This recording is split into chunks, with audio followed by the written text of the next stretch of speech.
College की online classes में आपका स्वागत है। बीएससी पार्ट सेकेंड ईयर में अपना पेपर चल रहा है मैथमेटिकल फिजिक्स।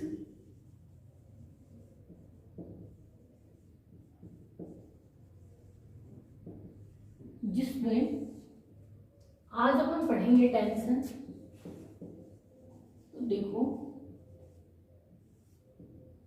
टेंशन में अपन क्या पढ़ चुके हैं, 3 पार्ट इसके अपन पढ़ चुके हैं। आज पढ़ेंगे अपन इसका पार्ट 4। पहले अपन ने क्या देखा अभी तक का, देखो टेंशन अगर आपको पढ़ना है तो पहले का पूरा एज इट इज आपको चैप्टर का पता होना चाहिए, क्या क्या अपन ने उसमें पढ़ा है।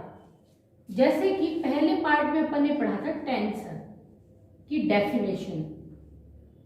दूसरे में अपन ने देखा कि टेंशन के कुछ टाइप्स थे, कॉन्ट्रावेरिएंट टेंशन,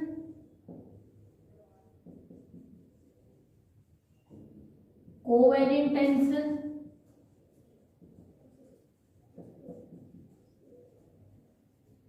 यहीं पर लिख देती हूँ। इसके जो सेकेंड पार्ट में अपन ने आगे पढ़ा था ट्रांसफॉर्मेशन इक्वेशन।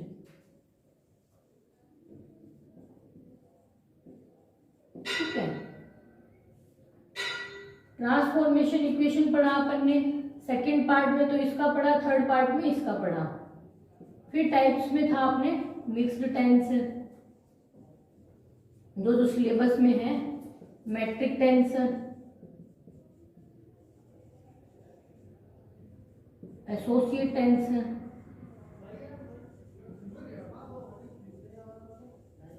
इसके बाद पढ़ेंगे अपन आज इनवेरिएंट टेंशन।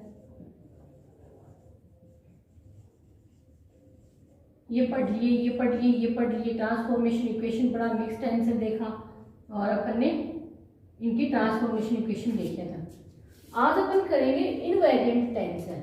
हाँ, इसके बीच अपन ने देखा क्रोनेकर डायग्राम। तो आपको मैंने बताया जैसा कि ये तुम्हारे सिलेबस में नहीं दे रखा है, लेकिन इसकी डेफिनेशन और इसकी प्रॉपर्टीज जो है वो तुम्हारे काम में आती है। कॉन्ट्रावेरिएंट, कोवेरिएंट आगे जो भी अपन लिखते हैं वो इसके बगैर नहीं कर सकते हैं। आज का अपना टॉपिक रहेगा इनवेरिएंट टेंशन।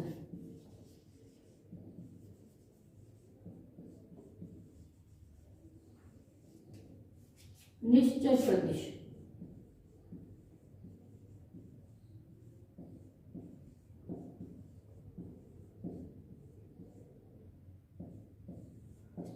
देखो सबसे पहले तो इसके नाम से ही अपने को क्लियर हो रहा है निश्चल प्रदेश।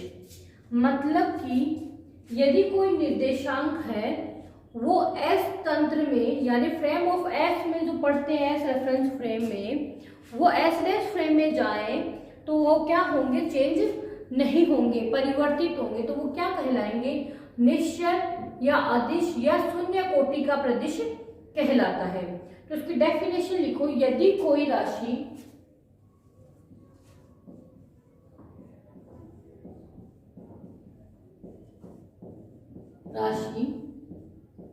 पाई x1 x2 x3। अभी देखो टेंशन में इसलिए अपन ने x1 x2 x3 लिखा है। नॉर्मल होता कार्टेशियन वगैरह में तो x y z लिखते हैं अपन। यदि कोई राशि x1 x2 x3 ऐसे निर्देश तंत्र में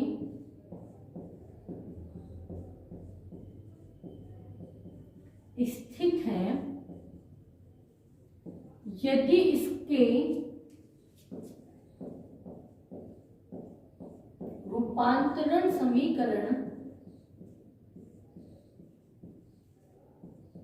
ऐसे देश निर्देश तंत्र में इसके यानी इस राशि के यानी कि phi bar x bar 2 x bar 3, ये लिखोगे यहाँ के इसके ब्रैकेट में।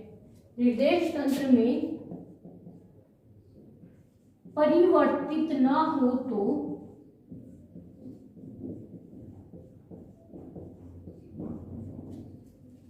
यह राशि निश्चल या अदिश या शून्य कोटि का प्रदिश कहलाती है।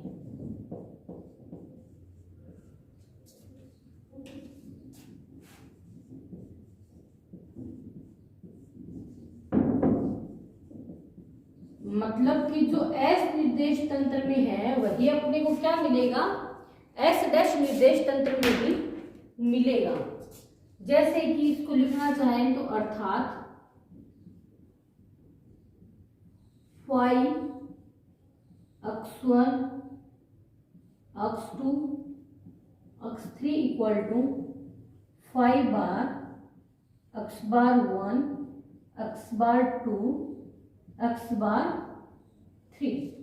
ये तो किस में है, एस फ्रेम में कि समझने के लिए मैंने लिखा है। ये किस में है, एस डैश फ्रेम में है। या लिखें तो इसको क्या लिखते हैं, five X I equal to 5 bar X bar I, ऐसा भी लिख सकते हैं। क्योंकि यहाँ क्या लिख देंगे, आई बराबर 1 2 3 और भी आगे आगे होगी तो वैल्यू चलती जाएगी। अब देखो ये तो हुई इसकी डेफिनेशन। अब अपने को पता है अगर किसी कोई भी इक्वेशन है जैसे 3x + 7y है, ठीक है, ये अपने एस फ्रेम में है तो इसमें भी क्या होगी, जैसे 3x + 7y होगी। ऐसा नहीं हो यहाँ 5x हो जाएगी, ठीक है। तो इसका मतलब ये जो वैल्यू होगी एस निर्देश तंत्र की वही क्या रहेगी, अपनी एस डैश निर्देश तंत्र की। अब देखो टेंशन पढ़ रहे हैं, ये तो अपन ने टेंशन के फॉर्म में लिखा, क्योंकि अगर कार्टेशियन कोऑर्डिनेट होता तो क्या लिखते हैं, 5xy z लिखते हैं सब। इन कार्टेशियन इस चीज को क्या लिखते हैं, ये कहाँ से किया अपन ने, रेखा अल्पांश से अपन इसको सोल्व को क्या है, रेखा अल्पांश में अपन ने क्या लिया था, आधार सदिश लिया था del r upon del ui से। वहां देखना फिर मैंने dl² की जो वैल्यू लिखी है वो क्या लिखी है, dx1 du1 dx2 du2 dx3 du3। इसका मतलब क्या था, ये dx है, ये dy है, ये dz आ गया। इसको कार्टेशियन में लिखेंगे तो इसकी जगह dx, इसकी जगह dy, इसकी जगह dx। तो यहाँ आपको ये नहीं कि एक ही कोऑर्डिनेट का लिखा, ये x y z है। ये आपके साथ अंडरस्टूड होना चाहिए कि अब अपन अगर इसको टेंशन के फॉर्म में लिखेंगे तो कैसे लिखेंगे, ठीक है। अब देखो अपन इसका ट्रांसफॉर्मेशन देखते हैं। तो ट्रांसफॉर्मेशन में क्या करेंगे अपन, समझो, माना पहले तो कॉन्ट्रावेरिएंट टेंशन के फॉर्म में लिखते हैं, प्रतिचर प्रदिश, जिसको अपन निम्न प्रकार लिख सकते हैं। तो डायरेक्ट प्रतिचर प्रदिश की परिभाषा से, प्रतिचर प्रदिश की परिभाषा क्या है, A bar I equal to delta x bar I upon delta x J A J.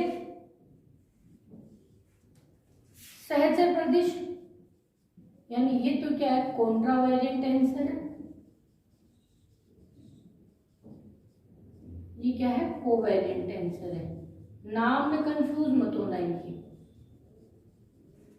सहचर प्रदिश की परिभाषा से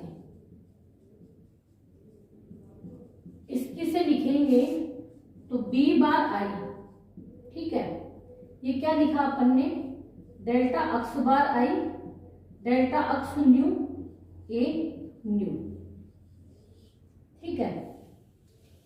ये तो लिखा कॉन्ट्रावेरिएंट और कोवेरिएंट की परिभाषा से। अब माना कोई दूसरी निश्चल राशि ए जे बी जे है। अब देखो यहां से बार लगाया दोनों में, एस डैश फ्रेम में। दूसरी निश्चल राशि क्या मानी है, ए जे बी जे, ये क्या है, एस फ्रेम में। तो समीकरण 1 व समीकरण 2 को करने पर देखेंगे अपन, इनको गुणा करने पर अपनी वैल्यूज क्या आएंगी, a bar i b bar i equal to, दोनों को लिख लो, delta x bar i delta x j into delta x nu upon delta x bar i a j, ये साथ में एक न्यू आई आई इनको कैंसिल कर दो, बचा क्या, delta X nu upon delta x J. तो इसको आगे क्या लिखोगे, A bar I B bar I equal to delta x nu, sorry Kronecker delta से चेंज, सॉरी इसको पूरा ही लिखते हैं पहले, तो delta X nu upon delta x J A J nu. अब लिखेंगे अपन ब्रैकेट में यहां लिखना, क्रोनिकल डेल्टा की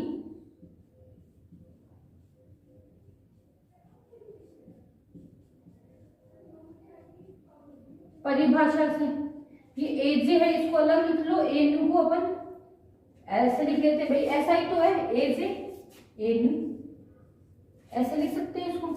अब देखो ये सुपर स्क्रिप्ट में, ये सब स्क्रिप्ट में, तो अब ये क्या आया,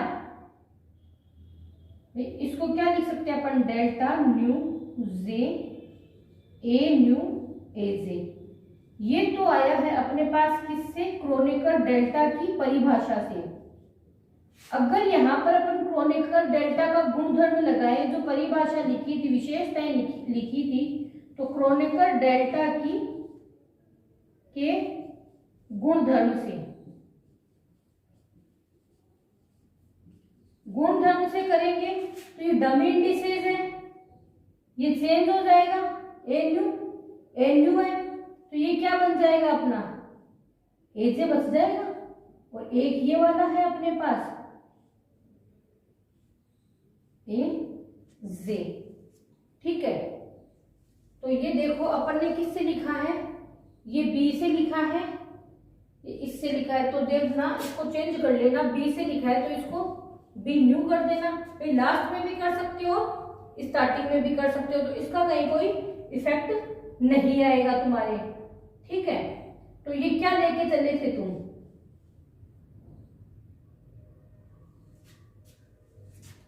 एस डैश फ्रेम का लेके चले थे, ए बार आई बी बार आई नीचे सब स्क्रिप्ट में, और आया क्या तुम्हारे, ए जे बी जे। ठीक है, तो देखो यहां पर लिखना, ए बार जे बी बार, सॉरी आई, ये तो किस में आया, एस डैश में, ये आया एस में, मतलब राशि क्या है, निश्चय है, इसका लिख के इसमें आया, तो ये एस डैश किसके बराबर आ गया, एस के आ गया। यानी कि आप इस फॉर्म में लिखो या इस फॉर्म में लिखो, वैल्यूज क्या आएंगी आपकी, इक्वल आएगी, इसको नोट कीजिए आप।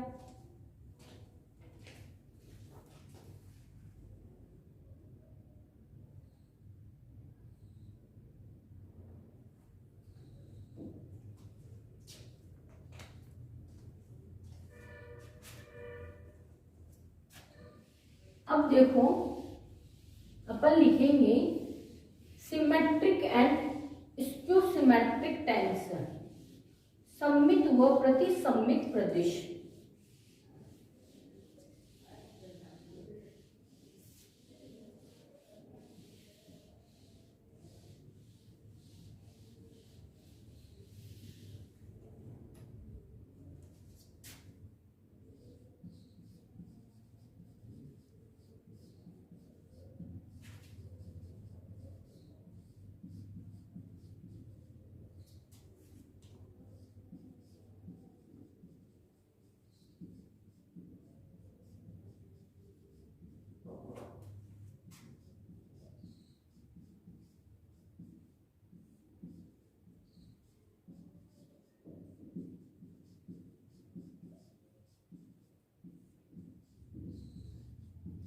देखो अभी भी मैं तुम्हें बता देती हूँ, टेंसर पढ़ोगे इसके हिंदी और इंग्लिश के जो नाम दिए हुए उसमें आप कंफ्यूज होगे, तो हो सके तो इंग्लिश वाले ध्यान में रख लेना, वो ज्यादा इजी है इसके टेंसर के, जो हिंदी मीडियम के स्टूडेंट्स उनके लिए, ठीक है, कंफ्यूजन नहीं होगा। और जो भी लिखो ना, जैसे अब तुम्हारे कोवेरिएंट का ट्रांसफॉर्मेशन आ गया, तो कॉन्ट्रावेरिएंट की कोई पहले डेफिनेशन अलग से लिख लो, तुम्हें उससे आइडिया हो जाएगा कि अपन जो कर रहे हैं वो सही है या गलत है। अब देखो सममित व प्रतिसम्मित, सिमेट्रिक एंटी सिमेट्रिक में अपन ने हमेशा पढ़ा है। एंटी सिमेट्रिक क्या होगा, एंटी सिमेट्रिक कह दो या उसको स्क्यू सिमेट्रिक कह दो, हमेशा सिमेट्रिक का उल्टा मिलेगा। मतलब क्या है, यदि कोई राशि, जैसे यदि कोई राशि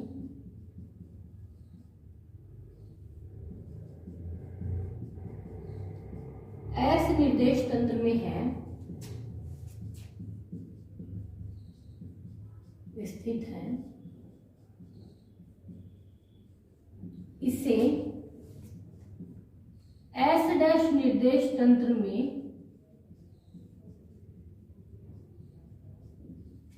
परिवर्तित करने पर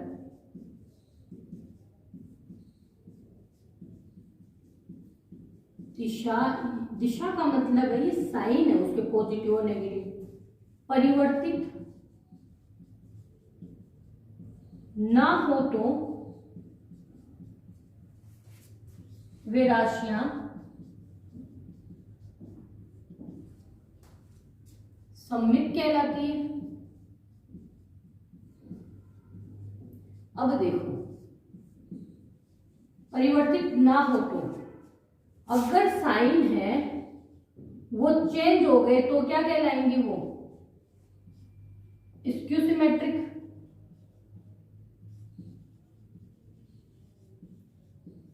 अब देखो राशियों का मतलब है यानी कॉन्ट्रावेरिएंट या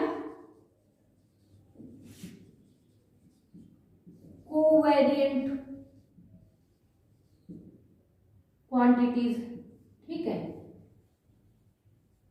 अब देखो इसको एग्जांपल से अपन देखें, मैंने ये लिखा ए I J K equal to P I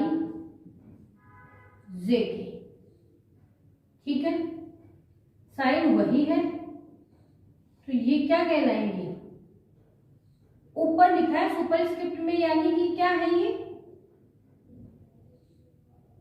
राशियां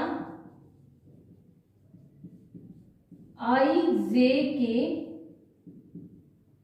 प्रतिचर प्रदेश के लिए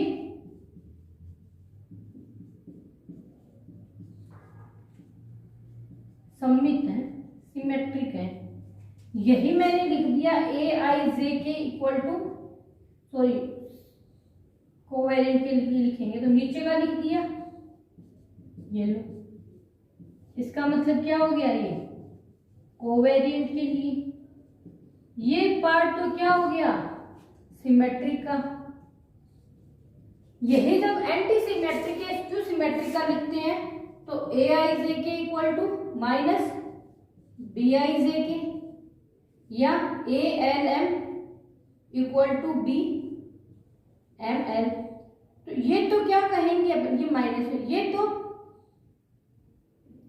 ये देखो सिमेट्रिक है, इसका उल्टा भी लिखा जा सकता है ना।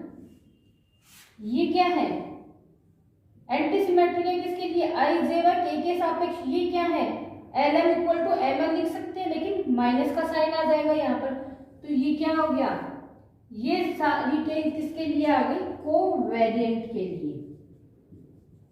छोटा सा टॉपिक है, फॉर कोवेरिएंट आंसर ये क्या होंगी, एंटी या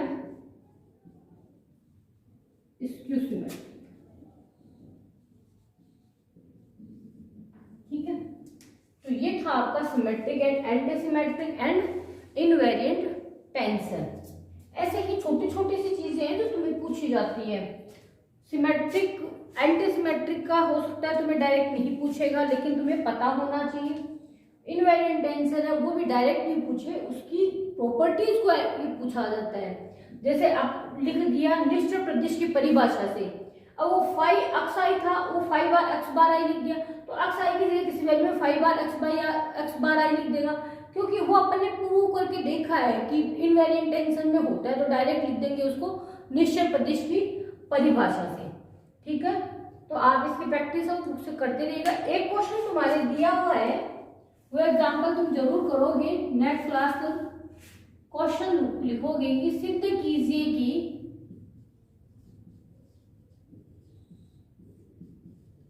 क्रोनेकर डेल्टा